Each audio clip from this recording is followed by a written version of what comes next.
Bonjour tout le monde, vous regardez le bulletin d'information de l'Éclair oriental. Je suis votre présentatrice, Ziking. Le Seigneur Jésus a annoncé « Voici, je viens bientôt ». Car comme l'éclair part de l'Orient et se montre jusqu'en Occident, ainsi sera l'avènement du Fils de l'homme. Car comme l'éclair resplendit et brille d'une extrémité du ciel à l'autre, ainsi sera le Fils de l'homme en son jour.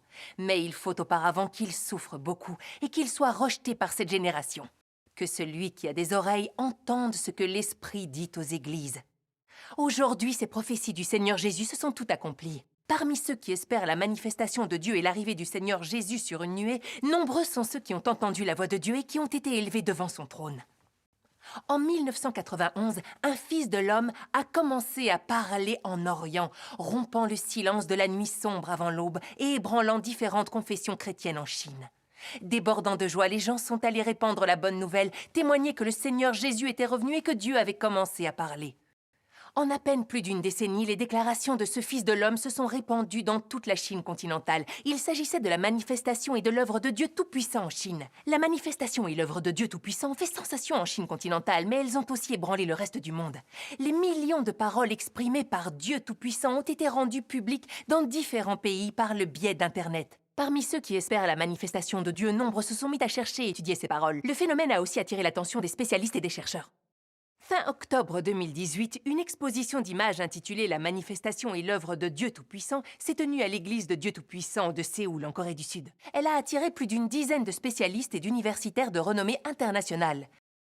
Des chrétiens de l'Église ont fait part aux visiteurs de leurs sentiments et de leurs idées après l'expérience des paroles de l'œuvre de Dieu Tout-Puissant. Le 24 octobre 2018, 11 experts, universitaires et enseignants spécialisés dans les religions et les sujets de société, et provenant de 7 pays, dont les États-Unis, le Canada, le Royaume-Uni, la France et l'Italie, ont visité l'exposition d'images de l'EDTP Donsu à Séoul, en Corée du Sud, où ils ont eu des discussions et des échanges approfondis avec des chrétiens. J'ai été très touchée que vous nous réinvitiez ici. Et je trouve votre exposition extrêmement utile, car c'est très bien expliqué, très pédagogique, et vous présentez bien la chronologie de l'Église. L'année dernière, je n'avais pas réalisé que vous aviez ce lien avec Watchman Nee et Witness Lee. C'est très clairement présenté ici, et je peux voir les origines de votre Église. Et puis, c'est très important pour nous de voir comment les gens ont pratiqué au début, comment ils se sont rencontrés. Mais aussi, comment après, les persécutions ont commencé. Cette exposition d'images sur la manifestation et l'œuvre de Dieu Tout-Puissant montre l'historique de l'Église et plusieurs étapes de son développement. Elle montre l'origine de la manifestation et de l'œuvre de Dieu Tout-Puissant, la façon dont Dieu Tout-Puissant a servi les gens en parlant dans les églises de maison, la façon dont Dieu Tout-Puissant a commencé officiellement l'œuvre du jugement en commençant par la maison de Dieu, et la façon dont l'évangile du règne s'est répandu. À l'aide d'images et de textes explicatifs, elle nous fait revivre des scènes de l'émergence et du développement de l'Église qui ont vraiment eu lieu. Je pense que cette exposition est très utile. En particulier parce que les chercheurs ont pu visiter l'exposition avec des frères et des sœurs qui étaient là depuis 1991. En effet, certains détails étaient déjà connus, mais d'autres sont nouveaux. L'exposition est donc très utile pour accéder à une meilleure connaissance des origines de l'Église de Dieu Tout-Puissant, en particulier la période cruciale 1991 et 1992 qui est extrêmement importante. Elle est importante pour comprendre comment l'Église de Dieu Tout-Puissant est née à cette époque. Les premières images nous montrent le contexte de la manifestation et de l'œuvre de Dieu Tout-Puissant, le Fils de l'homme incarné. Au début des années 1980, quand la Chine s'est ouverte sur le monde, il y a eu une résurgence des croyances religieuses. Les églises de maison, longtemps victimes d'une oppression et d'une persécution brutale de la part du PCC, ont commencé à apparaître comme des champignons après la pluie, après des années de répression. En 1983, les églises de maison connaissaient une croissance rapide dans tout le pays. Rien que dans le Henan, il y avait alors plus d'1 million de crieurs, ce qui a provoqué une panique au sein du gouvernement chinois. Entre 1983 et 1987, le PCC a dirigé contre les églises de maison et plus particulièrement contre les crieurs 2 campagnes de harcèlement féroce et d'arrestation. Cela a été un coup très dur pour les crieurs qui avaient prospéré dans tout le pays. Cependant, confrontés aux arrestations et à la persécution frénétique du PCC, les chrétiens qui croyaient vraiment en Dieu n'ont pas cédé à Satan. Certains chrétiens, en particulier parmi les crieurs, ont persévéré dans l'organisation de réunions et la lecture de la Bible. Les larmes coulant sur leurs joues, ils ont prié pour le retour du Seigneur en lui demandant de les sauver des ténèbres. C'est dans ces églises de maison que le Dieu Tout-Puissant incarné a commencé à parler en œuvrant parmi les élus de Dieu. Ces églises de maison ont été les précurseurs de l'Église de Dieu Tout-Puissant. J'ai commencé à croire au Seigneur Jésus avec mes parents en 1981. À ce moment-là, les églises venaient de commencer à réapparaître et de plus en plus de gens croyaient au Seigneur. À l'époque, on se réunissait tous chez des particuliers. À l'intérieur, c'était plein à craquer. Certains étaient même obligés de rester debout dehors. Certains disaient que si tant de gens croyaient au Seigneur, le gouvernement allait être obligé de les réprimer et de les arrêter. En 1983, le PCC a commencé à arrêter certains crieurs. C'était une campagne de grande ampleur. Mais les églises n'ont pas tardé à réapparaître. Et elles ont connu une croissance particulièrement rapide. En 1987, le PCC a commencé à arrêter tous les crieurs.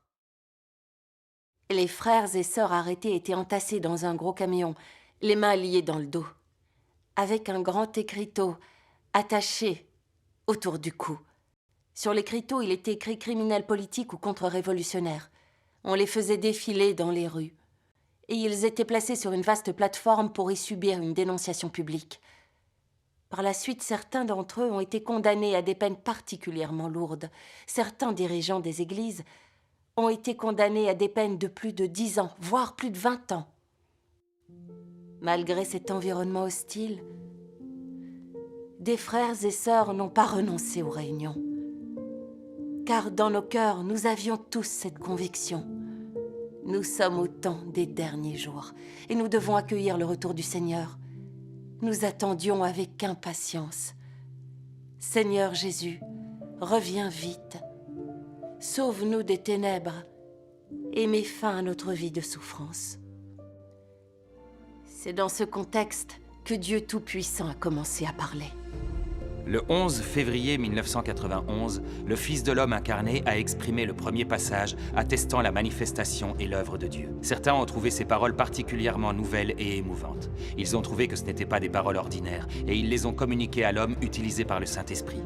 Ayant lu ce passage, l'homme utilisé par le Saint-Esprit a dit que c'étaient les paroles du Saint-Esprit. Toute une série d'autres passages des paroles du Saint-Esprit ont rapidement suivi. Ces paroles sont chargées d'autorité et de pouvoir. Elles touchent fortement les gens. L'homme utilisé par le Saint-Esprit a donc décidé d'imprimer les paroles du Saint-Esprit dans l'ordre dans lequel elles apparaissaient et de les distribuer aux églises, afin que les élus de Dieu puissent les lire et en discuter lors de leurs réunions. À partir de ce moment, le DTP a fait passer la lecture de la Bible au second plan, favorisant la lecture des paroles de Dieu Tout-Puissant. Comme Dieu Tout-Puissant exprimait de plus en plus de paroles, de nouveaux passages apparaissaient sans cesse, de façon presque quotidienne. Depuis lors, l'Église de Dieu Tout-Puissant a commencé officiellement à lire et à apprécier les paroles actuelles de Dieu Tout-Puissant au cours des réunions et à chanter des hymnes de louange de la manifestation et de l'œuvre de Dieu Tout-Puissant. Les élus de Dieu ont ressenti une illumination et une grande joie dans leur cœur. Ils se sont dit que durant toutes ces années pendant lesquelles ils croyaient au Seigneur, ils ne s'étaient jamais sentis aussi libres. Tout le monde chantait et dansait en louant Dieu, leurs visages resplendissaient de joie. Ainsi, le Saint-Esprit a-t-il commencé sa grande œuvre dans l'Église de Dieu Tout-Puissant qui a duré jusqu'aujourd'hui. Ces images montrent que dans les églises de maison du Henan, du Shandong, de l'Anhui et du nord-est de la Chine, les chrétiens se réunissaient et lisaient des exemplaires des premières paroles de Dieu Tout-Puissant. Sur ces images, les chrétiens sont extatiques, pleins d'enthousiasme, dans la joie d'entendre la voix de Dieu. En février 1991, les paroles exprimées par Dieu Tout-Puissant s'étaient répandues à travers les églises du Henan. La première fois que j'ai lu les paroles exprimées par Dieu Tout-Puissant, je les ai trouvées vraiment nouvelles. Je n'avais jamais rien entendu de tel. J'ai lu ces paroles de Dieu Tout-Puissant. Des louanges sont venues à Sion et la demeure de Dieu est apparue. Le glorieux saint nom est loué par tous les peuples et est en train de se répandre. Ah, Dieu Tout-Puissant, le chef de l'univers, Christ des derniers jours, il est le soleil brillant et s'est levé sur le majestueux et magnifique mont Sion dans tout l'univers. Quand je les ai lus, j'ai senti qu'elles étaient le témoignage de la manifestation de Dieu, qu'elles attestaient du retour de Dieu. J'étais très enthousiaste. Dieu est revenu. Où est-il? Dans quelle église Dieu prononce-t-il ces paroles? Le glorieux saint nom, Dieu Tout-Puissant. Était-ce le nouveau nom de Dieu? Dieu s'était déjà manifesté et avait commencé à œuvrer. Dieu Tout-Puissant est le chef de l'univers, Christ des derniers jours. Il est le soleil brillant qui illumine tout ce qui est comme une grande lumière éclairant ce monde obscur. J'ai su tout de suite que Dieu Tout-Puissant était la manifestation de Dieu. N'était-ce pas le retour du Seigneur Jésus? Le Seigneur est revenu. C'est une grande et formidable nouvelle. Nous étions tous très excités. Ensuite, on s'est tous réunis. On a échangé et discuté fiévreusement de ce qu'on avait lu. Plus nous échangions, plus nous sentions que ces paroles étaient la voix de Dieu. Alors nous avons tout de suite senti que nous avions accueilli le Seigneur et que nous avions été élevés devant le trône de Dieu. Par la suite, j'ai lu encore des paroles de Dieu Tout-Puissant. Le roi triomphant siège sur son trône de gloire. Il a réalisé la rédemption et conduit tout son peuple à paraître dans la gloire. Il tient l'univers entre ses mains. Et, avec sa sagesse et sa puissance divine, il a érigé et affermi Sion. Dans sa majesté, il juge le méchant monde. Il juge toutes les nations et tous les peuples, la terre et les mers et tous les êtres qui y vivent, ainsi que tous ceux qui sont sous du vin de la promiscuité sexuelle. Sûrement Dieu les jugera. Quand je les ai lues, elles m'ont paru vraiment très profondes. Après cela, Dieu Tout-Puissant a commencé à exprimer de plus en plus de paroles, presque un passage par jour. Un flux constant qui était transmis aux églises. Et plus nous lisions les paroles de Dieu Tout-Puissant, plus nous nous sentions illuminés au fond de nous. Car si les paroles de Dieu Tout-Puissant nous montraient le chemin pour pratiquer la vérité, elles révélaient aussi de nombreux mystères de la Bible. Ce que signifiait être enlevé, par exemple, et ce qu'est la montagne de Sion, ce que sont les premiers fruits mûrs, et les 144 000 enfants mâles victorieux, et les vierges sages, les vierges folles, ainsi que ouvrir le rouleau, défaire les 7 sceaux, les 7 coupes, les 7 fléaux, les 7 trompettes sonnent et les 7 tonnerres qui font entendre leur voix. Personne n'avait été capable d'expliquer ces mystères de la Bible. Mais les paroles prononcées par Dieu Tout-Puissant les ont tous révélées. En outre, elles nous ont aussi appris de nombreux détails sur l'entrée dans la vie. Par exemple, ce que signifie offrir son cœur à Dieu et communier avec lui, comment méditer ses paroles et comprendre sa volonté, comment pratiquer la vérité et être honnête, comment coopérer dans le service de Dieu, comment distinguer les manigances trompeuses de Satan, et ainsi de suite. La lecture des paroles de Dieu Tout-Puissant nous a apporté un chemin de pratique pour l'entrée dans la vie. En pratiquant selon ces paroles, nous avons senti que nous nous rapprochions de plus en plus de Dieu. À ce moment-là, nous avons constaté que les paroles de Dieu Tout-Puissant n'étaient pas du tout comme l'illumination que l'homme reçoit du Saint-Esprit. Les paroles tirées de l'illumination du Saint-Esprit n'en sont qu'une petite partie très limitée. Mais les paroles exprimées par Dieu Tout-Puissant sont comme une source d'eau vive, elles circulent sans cesse. Après avoir lu les paroles de Dieu Tout-Puissant, nous avons compris quelles étaient les énonciations du Saint-Esprit, les paroles que Dieu adresse à l'humanité. Donc, à ce moment-là, nous avons senti que nous avions déjà été élevés devant le trône de Dieu. Et nous avons bénéficié tous les jours de l'approvisionnement en eau vive de la vie qui s'écoule du trône. C'était un sentiment unique. Et même si nous n'avons pas vu le visage de Christ des derniers jours, nous avons tous compris que le Seigneur Jésus que nous avions espéré pendant tant d'années était revenu. Après avoir lu les paroles de Dieu Tout-Puissant et entendu la voix de Dieu, nous avons eu l'impression d'être face à face avec le Seigneur. À ce moment-là, nous étions tous très enthousiastes et heureux. À l'époque, on se réunissait presque tous les jours. À chaque fois, on lisait les paroles de Dieu Tout-Puissant. Après cela, nous étions pleins de joie et nous nous sentions bien nourris. Nous avons aussi transformé certaines paroles de Dieu Tout-Puissant en chansons et nous avons chanté et dansé en louant Dieu. Chacun de nous a ressenti cette joie. Chaque jour, quand on se réunissait, c'était comme si l'on fêtait le nouvel an lunaire. La vie d'église était alors très animée. Le Saint-Esprit accomplissait une œuvre magnifique et les frères et sœurs étaient remplis de foi. Le 20 février 1992, les paroles et l'œuvre de Dieu Tout-Puissant ont connu un nouveau départ. Dieu Tout-Puissant a parlé à l'univers tout entier en tant que créateur, en commençant officiellement l'œuvre du jugement par la maison de Dieu à l'ère du règne. Au cours de cette période, Dieu a exprimé 47 énoncés ainsi que 41 interprétations des mystères dans ses paroles, soit au total 88 passages. Dieu Tout-Puissant nous a adressé ces paroles. Les paroles de Dieu à l'univers entier constituent la deuxième partie des déclarations exprimées par Christ. Christ y prend l'identité de Dieu lui-même.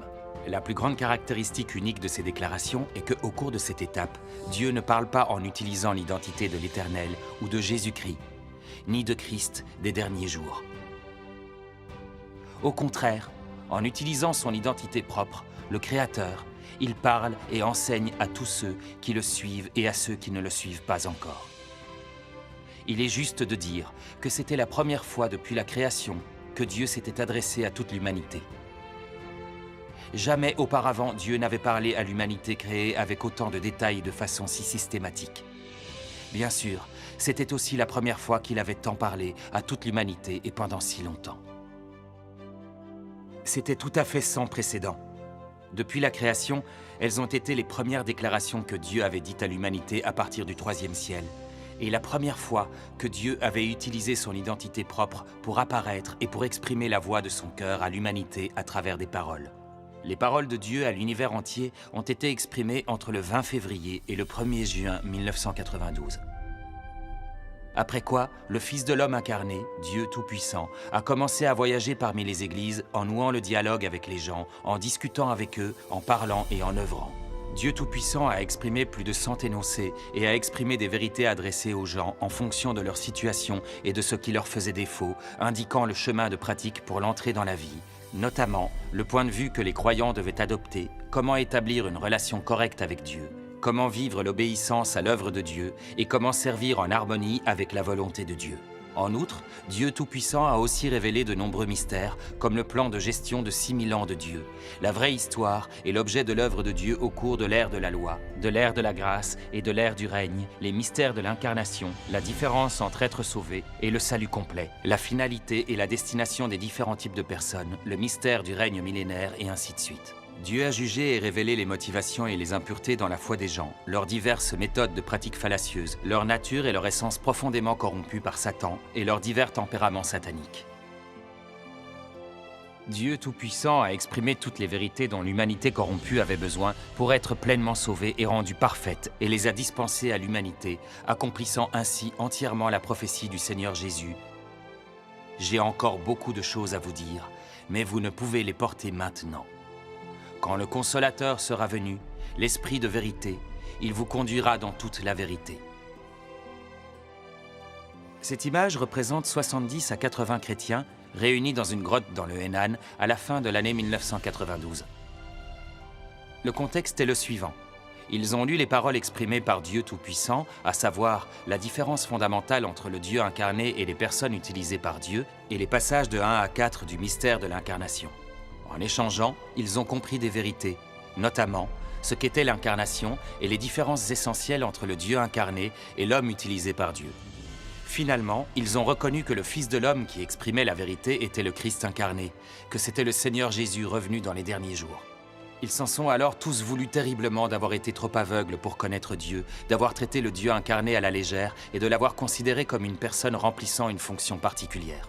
De ce fait, ils se sont sentis extrêmement honteux, ils ont eu d'amers regrets et les larmes leur ont coulé. Nous croyons au Seigneur depuis des années et nous avions lu la Bible et les messages du frère Ni et du frère Li.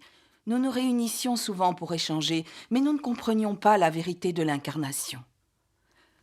Si bien que lorsque nous avons entendu les paroles et les énoncés de Dieu Tout-Puissant, nous avons pensé que les paroles qu'il exprimait étaient les paroles du Saint-Esprit. Nous ne savions pas qu'il était le Dieu incarné. Pour nous, il était seulement quelqu'un qui transmettait les paroles du Saint-Esprit. On le considérait comme quelqu'un qui remplissait une fonction. En fait, nous étions aveugles. On rassemblait ces paroles dans un cahier, appelé les paroles du Saint-Esprit.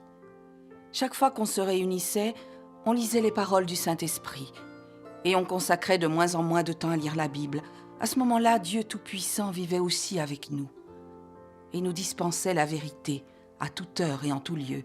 Il a aussi révélé et décortiqué pour nous l'arrogance, la suffisance et l'autosatisfaction, la fourberie, l'égoïsme, l'ignominie et d'autres tempéraments sataniques que nous révélions dans notre vie quotidienne, ainsi que les diverses formes de corruption de notre nature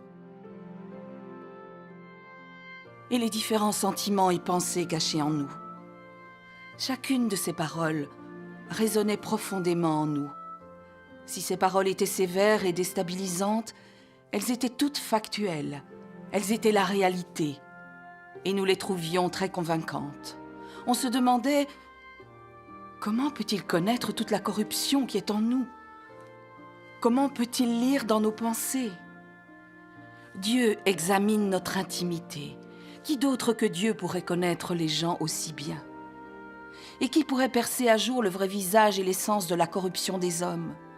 Cela nous laissait encore plus convaincus qu'il s'agissait de la voix de Dieu, que c'était ce que l'Esprit dit aux Églises, tel qu'annoncé dans le livre de l'Apocalypse.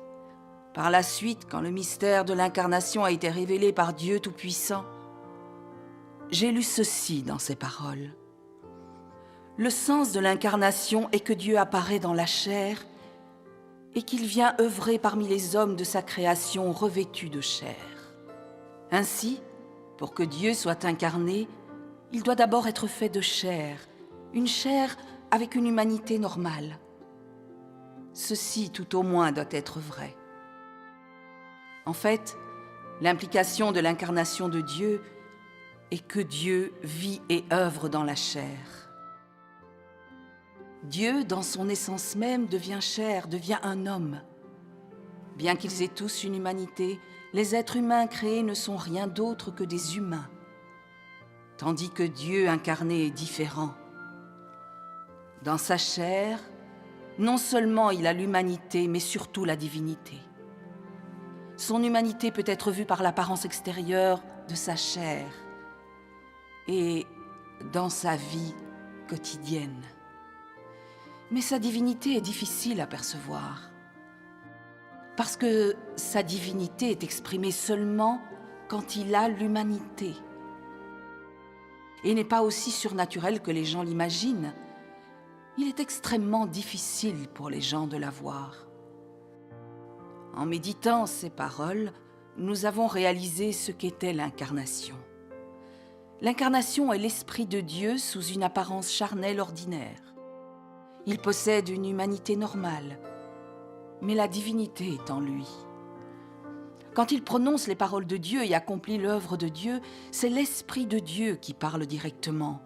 C'est Dieu lui-même en train de parler et d'œuvrer, et ses paroles sont directement exprimées par sa divinité, ce qui prouve que le Dieu incarné possède une divinité complète ainsi qu'une humanité normale. Et cependant, aussi normale et concrète que puisse être son humanité, quand il s'exprime, la crainte et l'admiration naissent dans les cœurs en entendant ces paroles. Ce sont véritablement les paroles du Saint-Esprit, c'est la voix de Dieu. J'ai lu ces paroles de Dieu. Ce que les gens communiquent exprime la vision et l'expérience de chacun, exprimant ce qu'ils voient et ce qu'ils expérimentent au sujet de la fondation de l'œuvre de Dieu. Leur responsabilité est de découvrir, après que Dieu a travaillé ou parlé, ce qu'ils devraient pratiquer, où ils devraient entrer, puis de le livrer aux disciples. Quant aux paroles de l'homme, même si elles impliquent aussi l'œuvre du Saint-Esprit, il ne s'agit que de la perception, de l'expérience et de la connaissance de l'homme, à partir des paroles de Dieu. Même si elles correspondent aussi à la réalité, elles ne sont pas équivalentes aux paroles de Dieu. En effet, les hommes sont incapables d'exprimer la vérité. Dieu seul peut exprimer la vérité et révéler les mystères, en exprimant le tempérament juste de Dieu et tout ce que Dieu a et est. Dieu seul est capable d'accomplir l'œuvre de jugement des hommes, de les révéler, de les conquérir et de les sauver.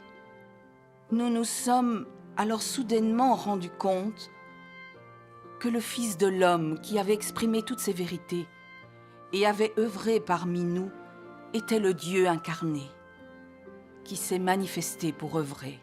Et n'était-ce pas l'accomplissement des prophéties du Seigneur Jésus? Le Seigneur Jésus a dit Quand le Consolateur sera venu, l'Esprit de vérité, il vous conduira dans toute la vérité. Car il ne parlera pas de lui-même, mais il dira tout ce qu'il aura entendu. Et il vous annoncera les choses à venir. Ce n'est qu'à ce moment-là que nous nous sommes vraiment inclinés devant Dieu. Au fond de nous, nous nous sommes sentis tellement redevables envers Dieu. Nous étions si indociles.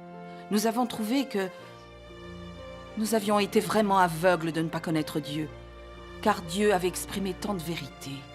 Il avait révélé tant de mystères, et pourtant nous ne le connaissions pas, et nous étions incapables de le considérer comme le Dieu incarné. Nous avons eu le sentiment d'avoir commis un odieux péché. À ce moment-là, nous n'avons pu que nous incliner devant Dieu Tout-Puissant avec des larmes de détresse pour nous repentir et confesser nos péchés. Alors seulement nous nous sommes sentis un peu mieux, à la fois sereins et apaisés. Au début de l'année 1995, après avoir connu pendant 3 à 4 ans l'œuvre et les paroles de Dieu, les élus de Dieu avaient compris certaines vérités. Ils avaient compris en même temps le désir urgent de Dieu de sauver l'humanité dans les derniers jours, et il leur incombait de diffuser l'Évangile. Ils se sont chargés de la commission de Dieu et ont commencé à diffuser l'Évangile du règne de Dieu auprès de diverses confessions au sein de la chrétienté. Entre 1997 et 1999, l'Évangile du règne s'est rapidement répandu dans des régions comme le Henan, le Shandong, l'Anhui et le nord-est de la Chine. Dans les églises de maisons de diverses confessions chrétiennes comme les Crieurs, la justification par la foi, la repentance, la grande louange, les adventistes du 7e jour et l'église pentecôtiste, nombreux ont été ceux qui, ayant espéré la manifestation de Dieu, ont reconnu que les paroles de Dieu Tout-Puissant étaient la voix de Dieu et sont revenus à Dieu Tout-Puissant. En 2002, la diffusion de l'évangile du règne en Chine méridionale, dans les régions frontalières et parmi les minorités ethniques, a officiellement commencé. En 2005, l'évangile du règne s'était répandu dans toute la Chine continentale. Puis en 2012, la vague de diffusion atteint son paroxysme. Face à cela, l'oppression et la persécution de l'Église de Dieu Tout-Puissant par le PCC ont elles aussi atteint de nouveaux sommets. Les statistiques sur le sujet sont incomplètes, mais entre 2011 et 2013, plus de 380 380 chrétiens ont été arrêtés et incarcérés. Bien que ce soit un coup terrible pour l'œuvre de l'Évangile, l'Église a continué à croître. Depuis sa fondation en 1991, le DTP a subi une répression et une persécution brutale de la part du PCC. Le PCC a émis un certain nombre de missives secrètes et de documents confidentiels. Il a dépêché des escadrons de policiers armés et a lancé des mesures de répression en série contre l'Église. Mais l'Église de Dieu Tout-Puissant n'a pas été vaincue et encore moins éradiquée. Au contraire, confrontée à cette grave persécution, elle a grandi plus vite encore. Tout cela parce que les paroles de Dieu Tout-Puissant sont la vérité. Elles sont chargées d'autorité et de pouvoir, et elles pénètrent profondément dans le cœur des gens. Ceux qui aiment la vérité ont été mis en prison, et quand ils en sont ressortis, ils ont continué à croire en Dieu, à le suivre et à témoigner pour lui comme auparavant. En 10 ans, 3 à 4 millions de gens sont revenus vers Dieu Tout-Puissant, et l'évangile du règne s'est répandu à travers toute la Chine continentale. Aujourd'hui, il se répand dans des pays et régions du monde entier. C'est l'accomplissement de cette prophétie de la Bible. Il arrivera, dans la suite des temps, que la montagne de la maison de l'Éternel sera fondée sur le sommet des montagnes, qu'elle s'élèvera par-dessus les collines, et que toutes les nations y afflueront.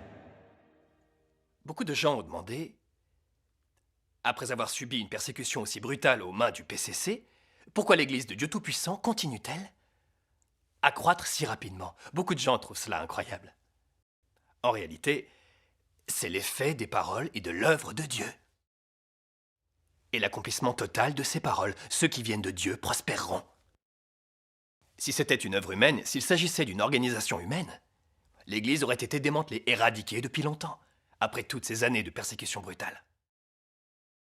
Opprimés et persécutés de façon frénétique par le PCC, les élus de l'EDTP restent capables de résister. Et c'est parce qu'ils sont personnellement guidés et conduits par Dieu Tout-Puissant. Et directement abreuvés et approvisionnés par l'homme utilisé par le Saint-Esprit. Et parce que le Saint-Esprit a œuvré dans l'Église pendant tout ce temps, modelant tous ceux qui cherchent la vérité. Ceux qui croient sincèrement en Dieu comprennent de mieux en mieux la vérité. Ils ont pris comme règle le vrai chemin. Et ont développé une vraie foi et un vrai amour pour Dieu. En particulier, après avoir fait l'expérience du jugement et du châtiment par les paroles de Dieu, ils ont accédé à une connaissance véritable du tempérament juste de Dieu. Et ils ont craint Dieu dans leur cœur. Ayant subi l'oppression féroce du PCC à maintes reprises, ils ont vu le visage affreux et démoniaque de Satan. Ils se sont mis à détester amèrement l'ignominie et l'effronterie de Satan, le grand dragon rouge. Et ils ont tourné le dos à Satan et l'ont rejeté. Ils ont en eux la conviction toujours plus forte qu'il leur faut suivre Dieu Tout-Puissant. Et ils mettent de côté tout ce qu'ils possèdent pour se dépenser pour Dieu. Ainsi donc, férocement persécutés par le PCC pendant plus de 20 ans, l'Église de Dieu Tout-Puissant ne s'est pas désintégrée. Au contraire, elle est plus forte et elle croît plus vite encore. Rien qu'en Chine continentale, 3 à 4 millions de gens sont revenus à Dieu Tout-Puissant. À cause de la persécution féroce et des arrestations menées par le PCC, beaucoup de chrétiens se sont retrouvés sans moyen de survie en Chine et ont été forcés de fuir à l'étranger. À l'étranger, ils ont continué à diffuser l'Évangile, témoignant de la manifestation et de l'œuvre de Dieu Tout-Puissant. Ainsi, l'Église de Dieu Tout-Puissant a été fondée dans d'autres pays que la Chine. Et l'Évangile du règne s'est répandu à travers le monde, révélant pleinement les accomplissements miraculeux de Dieu et sa toute-puissance. Il se passe la même chose que lorsque le Seigneur Jésus était venu œuvrer et que les dirigeants juifs et les autorités romaines l'avaient crucifié. Ils croyaient avoir interdit l'œuvre du Seigneur Jésus. Mais en réalité, c'était précisément le contraire. L'évangile du Seigneur Jésus s'était répandu à une vitesse toujours plus grande. Aujourd'hui, il s'est répandu à travers le monde entier. Cela montre qu'aucun pays, aucun pouvoir et aucune personne ne peuvent arrêter ce que Dieu désire accomplir.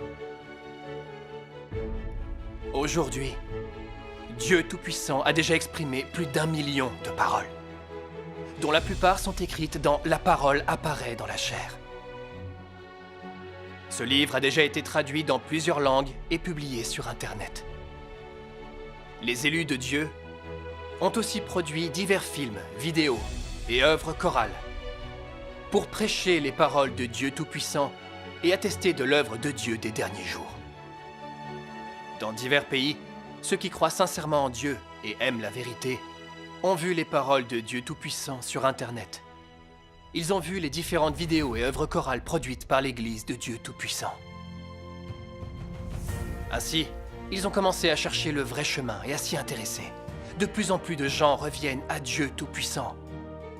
Comme le disent ces paroles. Le royaume est en pleine expansion au milieu de l'humanité. Il est formé au milieu de l'humanité. Il se tient debout au milieu de l'humanité. Aucune force ne peut détruire mon royaume. Nous croyons qu'aucun pays ou pouvoir ne pourra se dresser sur le chemin de l'œuvre que Dieu souhaite accomplir.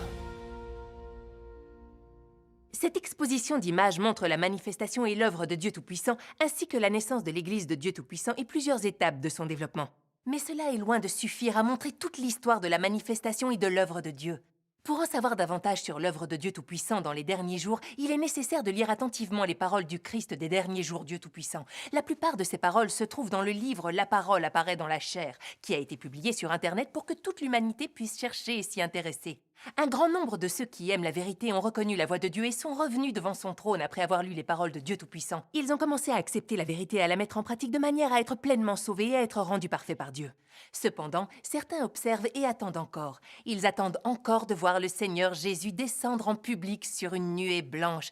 Ils ne savent pas qu'avant la grande catastrophe, Dieu s'est déjà fait chair et est arrivé en secret en Chine, où il a rendu parfait un groupe de vainqueurs. Aujourd'hui, l'évangile du règne de Dieu Tout-Puissant est en train de se répandre rapidement dans les différents pays du monde. La grande catastrophe est imminente et la grande œuvre de Dieu a été accomplie. Tout comme le dit Dieu Tout-Puissant, aujourd'hui, Dieu est revenu au monde pour accomplir son œuvre. Son premier arrêt est le grand rassemblement des dirigeants dictatoriaux, la Chine, le bastion ardent de l'athéisme. Dieu a conquis un groupe de personnes par sa sagesse et sa puissance. Au cours de la période, il est chassé par le parti au pouvoir en Chine par toutes sortes de moyens et soumis à de grandes souffrances, sans nulle part où poser sa tête et incapable de trouver un abri. Malgré cela, Dieu poursuit l'œuvre qu'il a l'intention d'accomplir. Il exprime sa voix et répand l'Évangile. Nul ne peut sonder l'omnipotence de Dieu. En Chine, pays qui considère Dieu comme un ennemi, il n'a jamais cessé son œuvre. Au contraire, beaucoup de personnes ont accepté son œuvre et sa parole. Car Dieu fait tout ce qu'il peut pour sauver tous ceux qui font partie de l'humanité. Nous croyons qu'aucun pays ou pouvoir ne pourra se dresser sur le chemin de l'œuvre que Dieu souhaite accomplir. Ceux qui entravent son œuvre, résistent à sa parole, perturbent et altèrent son plan seront finalement punis par lui. Celui qui défie l'œuvre de Dieu sera envoyé sûrement en enfer. Tout pays qui défie l'œuvre de Dieu sera détruit. Toute nation qui s'élève pour s'opposer à l'œuvre de Dieu sera exterminée de cette terre et son existence trouvera alors un terme. J'exhorte les peuples de toutes les nations, de tous les pays et de tout secteur à écouter la voix de Dieu, à admirer son œuvre et à prêter attention au destin de l'humanité. L'œuvre de Dieu est comparable à des vagues puissamment déferlantes. Aucun homme ne peut le retenir, ni arrêter ses pas. Seuls ceux qui écoutent attentivement ses paroles, qui cherchent et ont soif de lui, peuvent suivre ses pas. Et de cette façon, ils pourront recevoir sa divine promesse. Ceux qui ne le font pas connaîtront un grand désastre et recevront alors une punition méritée. Ainsi s'achève notre programme. Merci d'avoir été avec nous et à la prochaine fois.